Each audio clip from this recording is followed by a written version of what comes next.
Biden نے اپنی nomination کا ایز اے پریزیڈنٹ واپس لے لی اور اپنی جگہ کمالا ہیرس کو نامینیٹ کر دیا۔ بائیڈن کی انڈورسمنٹ سے بڑا فرق پڑتا ہے۔ ڈیموکریٹک پارٹی کے لیے یہ ایک چیز امپورٹنٹ ہے اور پریشان کن ہو سکتی ہے کہ اتنے کم ٹائم میں کیا لوگ ان کے گرد گیلونائز ہو پائیں گے، کیا ووٹ بینک ان کے گرد گیلونائز ہو پائے گا کہ ہارس جو ہے وہ غزہ کی حد میں یو ایس کی پالیسی کو ریسیٹ کریں گی۔ پاکستان چائنا کے ریلیشن شپ کو لے کے کمالا ہارس بالکل اس بات کو بہتر اپریشیٹ کریں گی ٹرمپ سے زیادہ۔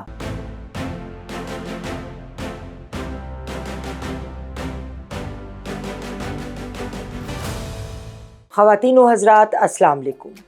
میں ہوں آپ کی میزبان یاسمین آفتاب علی، چینل باغی ٹی وی اور پروگرام یاسمین کی بیٹھک۔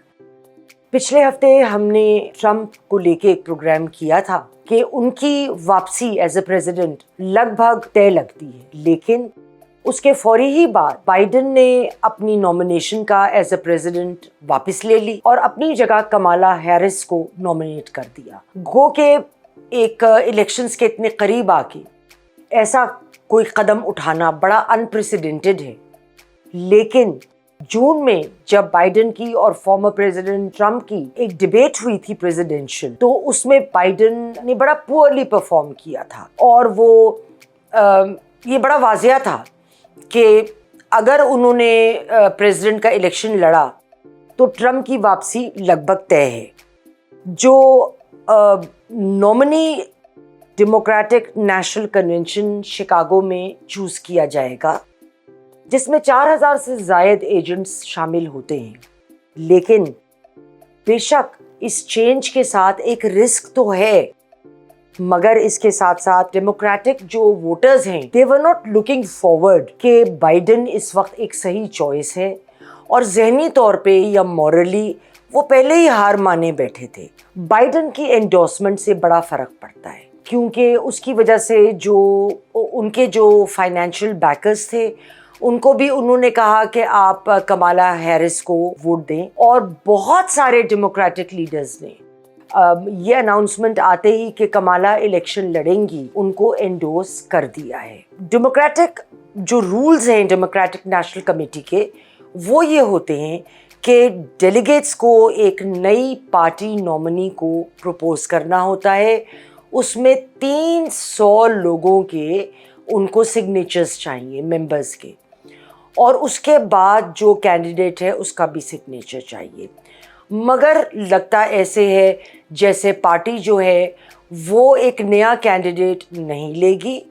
بلکہ اگر اس وقت انہوں نے ایک سے زائد کینڈیڈیٹس لیے اور ان کا آپس میں پہلے یہ طے ہوا کہ الیکشن کون لڑ رہا ہے، تو ٹرمپ یقینی طور پہ جیت جائیں گے، اس ڈفرنس کا فائدہ ٹرمپ کو پہنچے گا۔ ڈیموکریٹک پارٹی جو ہے ان کو یہ چیز بھی دیکھنی ہے کہ جو پریزیڈنشل کیمپینز کی تیاری ہوتی ہے وہ 2 سال پہلے شروع ہو جاتی ہے، کجا کہ کمالا ہیرس کو ایک دم سے ایک نومنی بنایا گیا ہے پریزیڈنٹ رول کا، اور بہت کم ٹائم ہے ان کے پاس، تو ڈیموکریٹک پارٹی کے لیے یہ ایک چیز جو امپورٹنٹ ہے اور پریشان کن ہو سکتی ہے کہ اتنے کم ٹائم میں کیا لوگ ان کے گرد گیلونائز ہو پائیں گے، کیا ووٹ بینک ان کے گرد گیلونائز ہو پائے گا۔ بائیڈن کی اناؤنسمنٹ سے پہلے ایک سروے کیا گیا جو ایسوسیٹڈ پریس اور NORC centre for public affairs research نے کیا۔ ادھر ان کو یہ پتہ چلا کہ 65% ڈیموکریٹس خود یہ چاہتے ہیں کہ بائیڈن اس ریس میں حصہ نہ لیں۔ اب ہم آتے ہیں کمالا ہارس کی جانب۔ کمالا ہارس کا جو مین پوائنٹ رہا ہے، جو اسٹرینتھ رہی ہے، وہ انوائرمنٹ رہی ہے۔ وہ انہوں نے ایز اے پروسیکیوٹر کیلیفورنیا کی اٹارنی جنرل تھیں، تو بطور اس پوزیشن میں ہوتے ہوئے انہوں نے جو پولیوٹرز تھے ان کو بھی پروسیکیوٹ کیا، اور گرین نیو ڈیل جس میں ان کی ٹائی بریکنگ ان کا ووٹ تھا 2022 میں، اور وہ ایک ڈیل تھرو ہوئی جو امریکہ کی تاریخ کا سب سے بڑا ڈیل ہے انوائرمنٹ کو لے کر۔ اچھا، میرا یہ خیال ہے، میرا یہ بالکل پکا خیال ہے کہ ہارس جو ہے وہ غزہ کی حد میں وہ یو ایس کی پالیسی کو ریسیٹ کریں گی۔ کچھ دنوں پہلے انہوں نے ایک ٹویٹ میں بہت سخت الفاظ میں مذمت کی تھی غزہ میں ہونے والے جینوسائیڈ پہ، اور یہ واضح الفاظ میں کہا تھا کہ یہ جو کچھ ہو رہا ہے یہ قابل قبول نہیں ہے، اور جو پہلا کام یا بالکل شروعات کے دنوں میں وہ ایک کام کر سکتی ہیں وہ بالکل کہ یو ایس جو ملٹری ایڈ اسرائیل کو دے رہا ہے، جو لیبنان میں حماس کے خلاف جو مختلف جگہوں پہ ہتھیار استعمال ہو رہے ہیں ان کو منع کر دیں، اور حماس کے لیڈر کو ایران میں ایک محفوظ جگہ پر قتل کر دیا گیا۔ تو حالات بتدریج ایک سمجھیے کہ پوری دنیا میں ایک جیسے نئے نئے فرنٹس کھلتے جا رہے ہیں جنگ کے، اور حارث بالکل یہ نہیں چاہیں گی کہ اگر وہ پاور میں آتی ہیں تو ان کی جو پریزیڈنسی ہے وہ ٹینٹ ہو جائے، اس پہ داغ لگے کہ وہ امریکہ کو دوبارہ ایک جنگ کی صورت میں لے کر چلی گئی۔ اس کے علاوہ وہ یہ بھی سمجھیں گی کہ اسرائیل کے جو بہت سارے لوگ ہیں اپنے، جس میں ان کے اپوزیشن لیڈرز بھی ہیں، جو پرائم منسٹر بنجامن نیتانیاہو ہیں ان کے، اور ٹاپ سٹنگ سیکیورٹی آفیشلز ہیں، وہ ان کو نہیں سپورٹ کرتے۔ بہت سارے ایسے لوگ ہیں، تو ان کا خیال ہے کہ یہ چونکہ ہاسٹیجز اس لیے نہیں ریلیز کر رہے اور سیز فائر ایفرٹس اس لیے نہیں کر رہے کیونکہ یہ اقتدار سے لگے رہنا چاہتے ہیں۔ باقی ممالک کی طرح پاکستان اور دوسرے ممالک بڑے غور سے ٹرمپ اور کمالا ہارس کی کیمپین کو آبزرو کر رہے ہیں، کیونکہ جو بھی پالیسیز بنتی ہیں پاکستان کی جانب، ساؤتھ ایشیا کی جانب، ساؤتھ ایشیا اور جنرلی ایشیا کی جانب، وہ ظاہر ہے ہم پہ نظر انداز ہوتی ہیں۔ اگر ہم کمالا ہارس کا، چونکہ ٹرمپ کا تو یہ تھا نا جی کہ وہ ایک دفعہ پریزیڈنٹ رہے ہوئے تھے، تو ہم ایک سیف زیادہ تجزیہ لگا سکتے ہیں کہ وہ آتے تو کیسے پریزیڈنٹ رہتے، ان کی پالیسیاں کیا ہوتی۔ کمالا پہلی دفعہ آئیں گی، ابھی ان کی رائے کچھ اور ہو سکتی ہے، اور جب ایک انسان ایک اقتدار کی کرسی پہ بیٹھتا ہے، اور جب کہتے ہیں نا ایک جلتے ہوئے توے پہ بیٹھتا ہے، تو جب توے پہ آپ بیٹھیں گے تو ادھر آپ کو جب گرمی آئے گی تو ہو سکتا ہے آپ کی سوچ اور آپ کی اپروچ اور کچھ آپ کی رائے بدل بھی جائے۔ کمالا ہیرس جو ہیں وہ ایک کاؤنٹر ٹیررزم پر میرے خیال میں بہت سٹرونگ اور ایک بیلنس سٹینس رکھیں گی، اور وہ ملٹری، ڈپلومیٹک اور اکنامک ٹولز کو استعمال کرنا چاہیں گی اکٹھے۔ وہ ایکسپیکٹ کریں گی کہ ریجنل کوآپریشن مختلف ممالک کریں، چاہے وہ ملیٹریلی کریں، چاہے وہ اکنامک پالیسیز کے ساتھ کریں یا ڈپلومیٹک طریقوں سے کریں۔ افغانستان میں وہ یہ نہیں چاہیں گی کہ افغانستان کی سرزمین کو دوبارہ ایک سیف ہیون ملے وہاں پہ دوسرے ممالک کو اٹیک کرنے کے لیے۔ لیکن میں نے کچھ دنوں پہلے ایک پروگرام کیا تھا جس میں یونائٹڈ نیشنز کی ایک رپورٹ میں نے شیئر کی تھی، اور اس میں یہ وہ چاہنے یا نہ چاہنے سے تو ان کے کچھ ہوگا نہیں، کیونکہ اکارڈنگ ٹو دیٹ رپورٹ یہ سیف ہیون بن چکا ہے افغانستان، اور جو پاکستان پہ اٹیکس ہو رہے ہیں ادھر زیادہ تر میں ادھر افغانستان کی سرزمین کا استعمال ہو رہا ہے۔ کشمیر کی ڈسپیوٹ پر ہیرس جو ہیں وہ ایک سٹینس لیں گی ہیومن رائٹس اور ڈیموکریٹک ویلیوز کا۔ ویری انٹرسٹنگلی، وکالت اور قانون جانتے ہوئے بھی وہ یہ بات نہیں کریں گی، اور اس کو میری پیشن گوئی سمجھیے اور دیکھ بھی لیجیے گا۔ وہ آرٹیکل 370 کو سٹرائک ڈاؤن کرنے پر،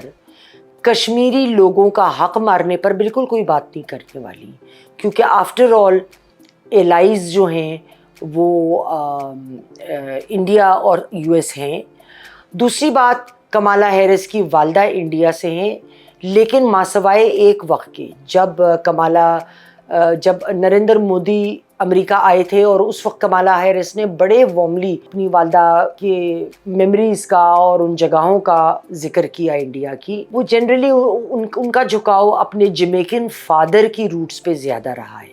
لیکن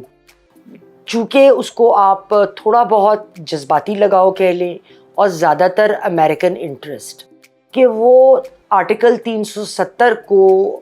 دوبارہ سے زندہ کرنے کے اوپر کبھی کوئی بات نہیں کریں گی، وہ اس کو ختم کرنے پہ بالکل مذمت نہیں کریں گی، البتہ وہ وہاں ہونے والے ہیومن رائٹ وائلیشن پہ ایمفیسائز کریں گی۔ پاکستان چائنا کے ریلیشن شپ کو لے کے کمالا ہارس بالکل اس بات کو بہتر اپریشیٹ کریں گی ٹرمپ سے زیادہ، کہ جو یہ تعلقات ہیں وہ بڑے قریبی ہیں۔ ان کو غصے سے, جبر سے, خفگی سے تو ختم نہیں کیا جا سکتا, لیکن وہ اکنامک اور ڈپلومیٹک انیشیٹو ضرور لیں گی کہ ان معاملات کو پاکستان کے ساتھ کاؤنٹر بیلنس کریں, تاکہ پاکستان ایک دم ہی امریکہ سے, جس کو کہتے ہیں کٹ جانا, وہ سچویشن نہ ہو. کیونکہ انٹرسٹ میں ریجن میں کچھ نہ کچھ انٹرسٹ یو ایس کا بہرحال رہے گا.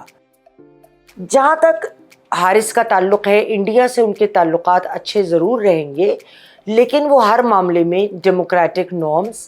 اور ہیومن رائٹس وائلیشنز کی بات ضرور کریں گی. دیکھیے, جیسے میں نے پہلے بھی کہا کہ جب انسان ایک سیٹ پر نہیں ہوتا, اس کے خیالات بڑے اچھے ہوتے ہیں, نیت سب کی ٹھیک ہوتی ہے, مگر جب آپ اس لیول پہ آ کے ایکسپوز ہوتے ہیں, آپ کا ایکسپوجر آتا ہے, تبھی آپ کو سمجھ آتی ہے کہ ادھر آپ کے پاس مسائل اس وقت آپ کو کیا درپیش آ رہے ہیں, آپ کو پرابلمس کیا درپیش آ رہے ہیں. تو یہ وقت بتائے گا, لیکن کمالا ہارس کے آنے سے ڈیموکریٹک الیکشنز میں ایک جان پڑ گئی ہے, کیونکہ جو زیادہ جنگ ہے وہ ان کے بیٹل سٹیٹس پہ ہے. بیٹل سٹیٹس کیا ہوتے ہیں؟ کچھ سٹیٹس ایسے ہیں جن کا آپ کو پتہ ہے کہ یہ تو ڈیموکریٹ کو ہی سب ادھر جیتیں گے ٹریڈیشنلی, یہ ریپبلکنز ہیں. لیکن کچھ سٹیٹس جو ہیں جن کو آپ سوئنگ ووٹس کہتے ہیں, سوئنگ سٹیٹس کہتے ہیں, وہ فیصلہ کرتے ہیں کہ ریپبلکنز آئیں گے یا ڈیموکریٹ آئیں گے. تو بائیڈن کے سامنے ٹرمپ کی لیڈ بڑھ چکی تھی بیٹل گراؤنڈ سٹیٹس میں. ہو سکتا ہے کمالا کے آنے سے یہ ٹرینڈ بھی ریورس ہو اور اریسٹ ہو, اور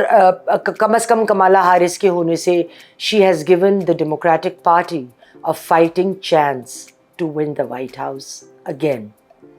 اگلے پروگرام تک کے لیے خدا حافظ.